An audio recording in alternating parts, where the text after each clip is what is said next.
Hey there everybody, Matt O'Ree back here with you.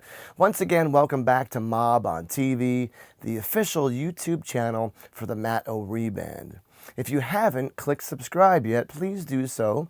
Also hit that little bell icon that will give you notifications via email every time I upload new videos.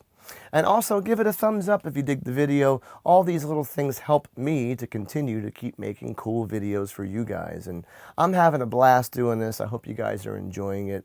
And I'm happy to bring you this information and reviewing some vintage pedals and some new stuff too. So today we're back to the Ibanez TS-808 Tubescreamer, one of my favorite pedals of all time. And I mentioned in the last video, one of the reasons why is because the pedal plays so nicely with Fender style platform amps and also Marshall style platform amps. So anything in between that, it always seems to work pretty well. Where other pedals, not necessarily one versus the other. Some only sound good with Marshall platforms and some only sound good with Fender platforms. So having a Tubescreamer in your pedal board, and in most pedal boards I've seen online, you're always going to see that little green pedal because it really is just a pedal-friendly, amp-friendly type of pedal. So today we're going to be comparing my original 79 TS-808. You've heard this in Geartorial season number 1, and that's still my favorite one out of all the ones I've ever owned, which is why I still own it. But we're going to be comparing that to the 35th anniversary Flying Fingers is the nickname for that one, which you've also heard that in the original video. But then we're comparing it to the brand new 40th anniversary Ruby Red Sparkle TS-808. And it just looks fantastic. The paint job is so cool. As soon as I saw it at the NAMM show, I knew I had to have it. And thank you, my buddy Jim, for buying that for me for Christmas this past year. And I will use it and cherish it for years to come. So since we're in Tubescreamer land, I only did this performance with my 61 Fender Stratocaster because we're also in, you guessed it, Stevie Ray Vaughan land. He made this pedal famous. So let's keep comparing these tones via Stratocaster, no Les Paul today. Let's see how they do. I got a fun story for you towards the end of the video, so don't tune out yet. And I also have another spoiler alert on the Tubescreamer subject. So don't tune out. Let's jump into it. Let's see how they perform. Here we go.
So what'd you think? Once again, my opinion, they all do what they're supposed to do. They all sound great. They're all working great with my Trainwreck Rocket. I still love my 79, probably the best. I just think it has that extra 5% or 10% of that sizzle that it has. Why it has that, I don't know. Old Tubescreamers definitely vary, and that leads me to this fun story. By the way, did you check out that ruby red paint job? It's so cool. So the fun story I promised earlier on in the video was when I bought this original TS-808, the beat up one. I bought it at a guitar store in North Jersey called Outlaw Guitars, and they're long gone, unfortunately. And I walked into the shop. It was the summertime. I remember that. It was like sweltering outside.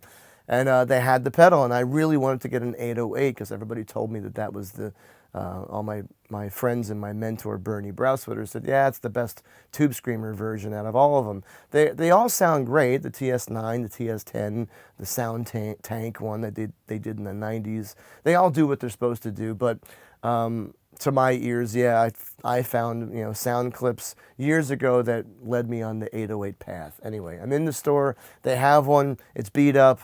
It's $225.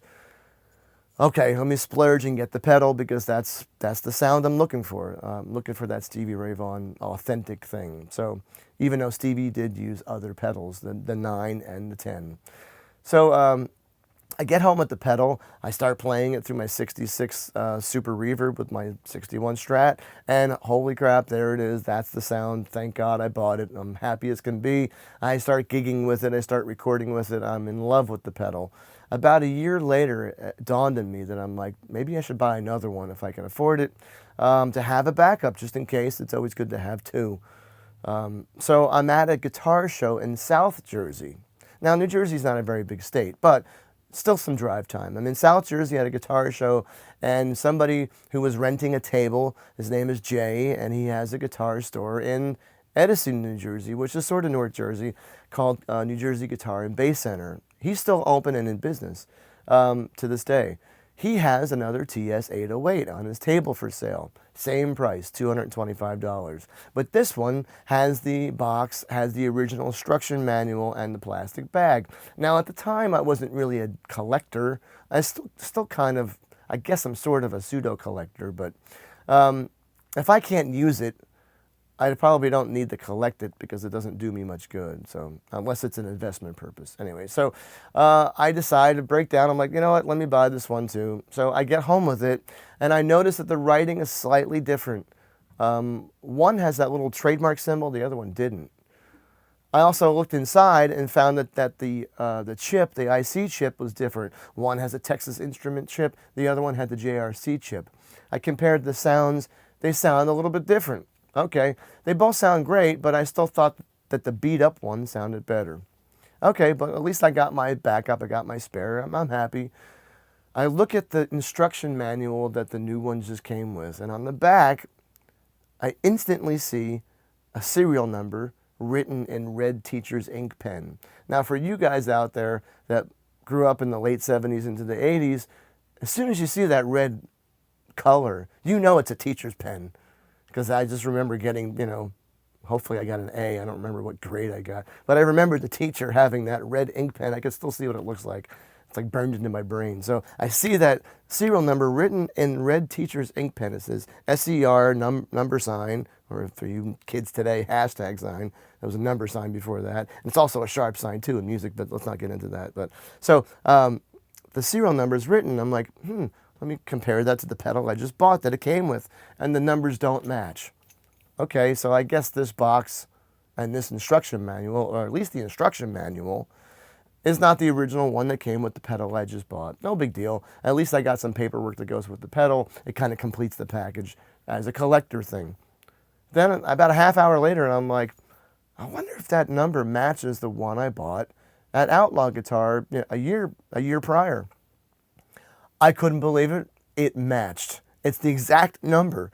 What the hell is the chances of that? I ask you.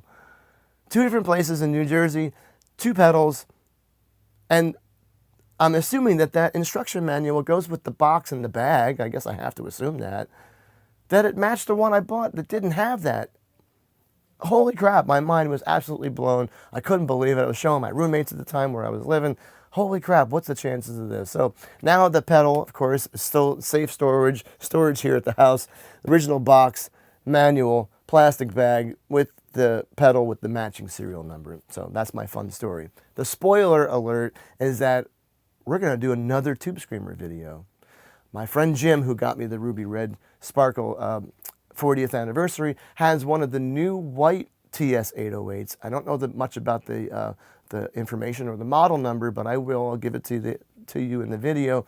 I'm going to borrow that pedal in the next week or so, and we're going to do a whole nother shootout. These three pedals versus the white one. Let's see what the upgraded difference is that they're doing to this white TS-808. So anyway, in the meantime, it's enough blabbing. Check out our website, mattoreband.com. Any comments or suggestions, email me at info@mattoreband.com. You can also send email to that same address if you're interested in any guitar lessons, online lessons at this point right now. So also, don't forget, Sunday's coming up. Our couch concert's coming up, so stay tuned to that. I'm going to keep giving you videos every day here while we're quarantined. So tomorrow, I'm going to let it be a surprise. I'm not sure which one I'm going to edit for tomorrow. So stay tuned for tomorrow. If you go out, be smart, wear gloves, wear a mask, be safe out there, stay healthy, hang in there. Thanks for tuning in. We'll see you tomorrow.